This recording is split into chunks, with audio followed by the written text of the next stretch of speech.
Jason and I moved out to Colorado several years back. We both wanted to live by the mountains, but neither of us could afford to on our own, so we split the rent on a townhome in the suburbs right outside of Denver. This worked out perfectly because we were only 10 to 15 minutes away from a huge line of mountains. One thing I will mention about these nearby hiking and camping trails, though, is that they're pretty packed. It's so accessible to everyone around, and to tourists, that almost any time of the year, it's hard to find solitude.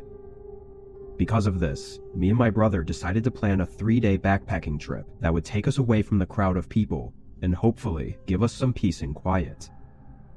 I trusted him to route our trip, and a couple weeks later, we drove down to the trailhead. Only one other car was parked there when we arrived. It was some old-looking SUV covered in dust, looking like it'd been through a rough drive. Seeing as it was likely only one other person was hiking this route, we went in with a positive attitude. The first day of backpacking was an 8-mile hike. Most of the terrain was actually flat until we got to the last couple miles where we started up a mountainside. It was pretty tiring, but Jason promised that the campsite would be worth it, and it turned out he wasn't lying at all. About 3/4 up the mountain, there was a small flat area right on the side of the cliff with a view of the whole valley.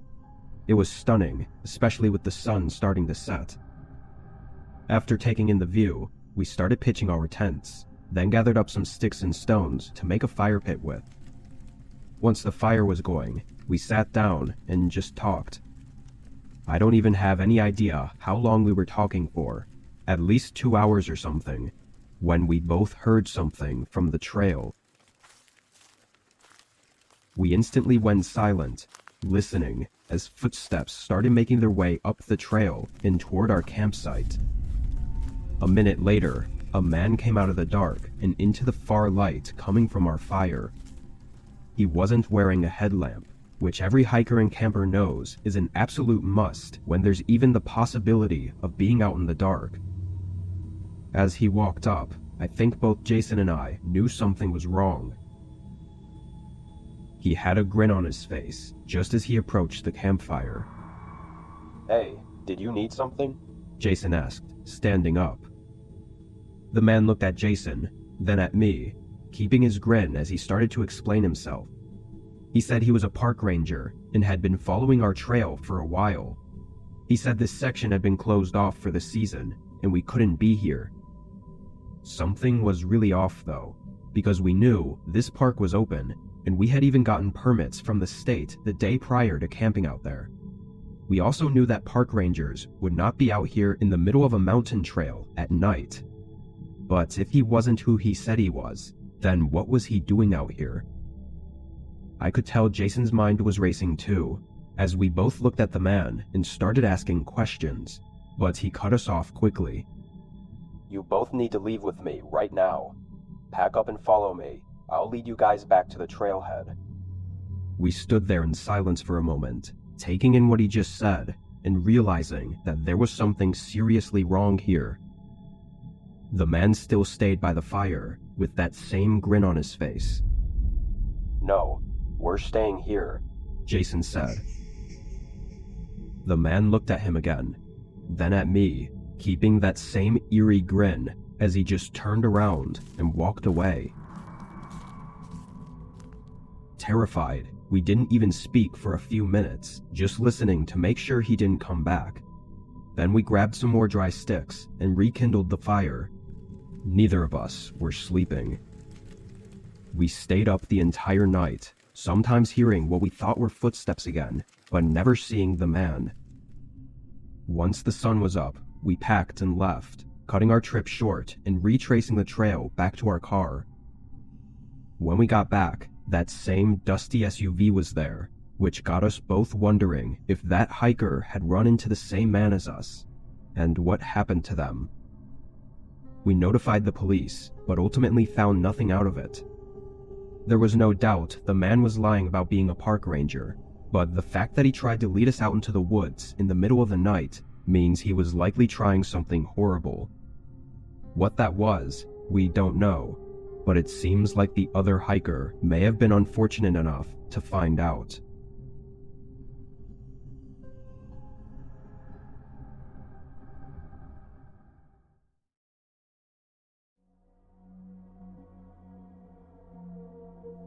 I used to go camping all the time with some of my buddies from college, but once we graduated, we could never find time anymore.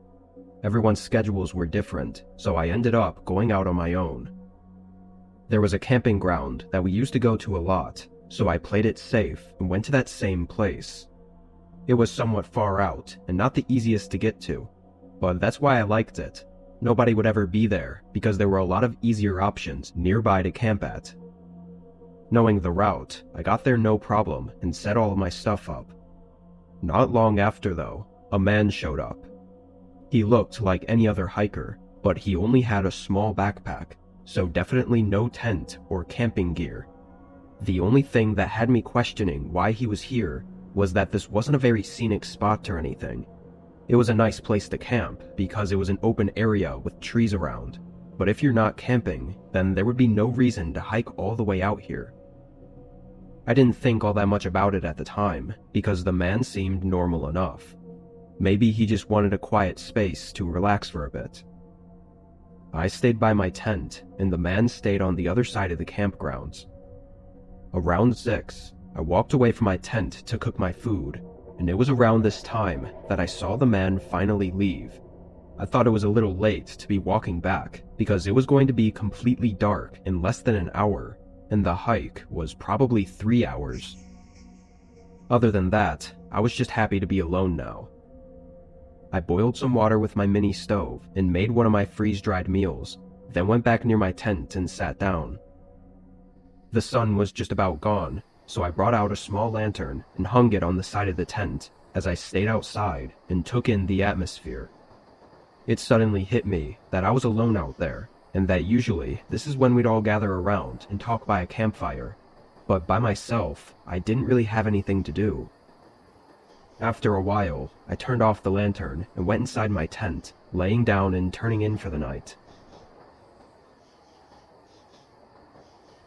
Sometime in the middle of the night, I woke up to the sound of footsteps nearby. When I opened my eyes, it was pitch black, and I had no idea how long I'd been asleep for, but the footsteps came closer and closer until they stopped on the other end of the campground. After a few seconds, I felt around for my lantern and turned it on, then unzipped the tent and looked out. 20 or so feet from my tent, there was the shape of a man, standing right by where I'd seen the guy from earlier standing, and from what I can make out, it was likely the same person. But they were just standing there, not doing anything. It was far enough into the night that this was immediately disturbing, no matter the context, and having turned my lantern on, he definitely saw me. "Hey, are you okay?" I called out to him. I waited a couple seconds, but he didn't show any signs of acknowledging me. I couldn't even tell which direction he was facing, but he was either facing away from me, or directly at me, and I don't even know which way was more disturbing. I reached for my pocket knife from my backpack, then did the only thing I could do, which was stay sitting there and wait. The most increasingly uneasy 15 minutes of my life passed as I looked at this man standing there and barely move, before he suddenly turned and walked off in the same direction he had gone before. And I could see from the way his figure moved when he turned that he had been facing me. So that whole time he was there, he was just staring at me. I felt chills run through me as the man's footsteps got quieter and quieter, fading out in the distance. I didn't know what else to do other than stay up in case he came back, and as far as I know, he never did. I left in the morning and got back safely, but since then, I haven't been out camping. I don't know what that man was doing, but there's no world in which that wasn't extremely disturbing. Maybe I scared him off by waking up and watching him to make sure he didn't do anything, but that just terrifies me to think about if I hadn't woken up that night.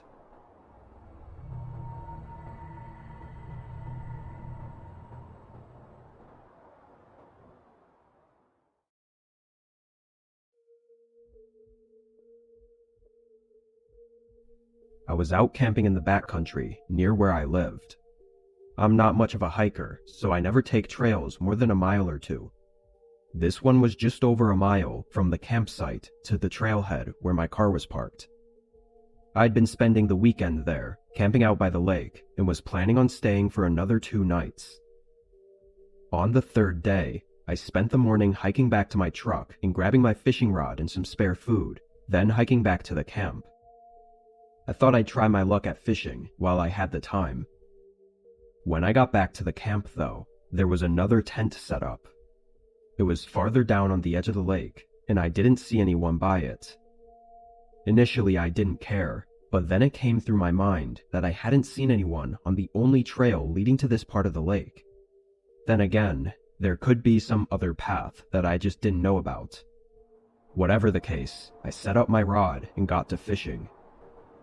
Every 20-ish minutes, I'd glance over at the tent on the side of the lake, but at no point during the 3 hours I was out there did I see anyone. Once the sun was starting to get lower, I packed up my rod and went back to my tent. I ate and got some sticks for the campfire, then waited for it to get a little darker before lighting it up. As soon as I did, I saw someone's shadow move in the forest ahead of me. They were just far enough for the light to not reach them, so after that quick glimpse, all I could see was total darkness. I made the assumption that it was the person with the tent down by the lake, probably gathering sticks for a fire. It was weird that just when I lit up my campfire, they were right outside my camp, but I chose to not overthink it. I leaned back in my chair and relaxed, looking at the fire, the sky, and the lake. It was so calming, I almost wanted to fall asleep in the chair. But just a half hour later, I looked past the fire and saw several figures coming from the forest. Once they were closer, I counted 4 men, all coming right up to my campsite. There was a lot going through my head, but I tried to suppress any nervous feelings and hoped it was just a nearby camping group in need of help or something. When they came into the light, I could see that they were all in their 30s or 40s and had straight faces. Once they were just a few feet from me and were still walking, I got up from my chair and nervously began asking what they needed. None of them responded, only continuing to walk up. 2 of them went behind me, going straight for my tent, as the other 2 pushed me aside. There was no doubt what was going on now, but I knew fighting back would only make things worse. I watched the 2 men start searching through my things, as the other 2 continued to push me further away. I tried saying anything I could, but the men had an emptiness to their eyes that showed they did not care at all.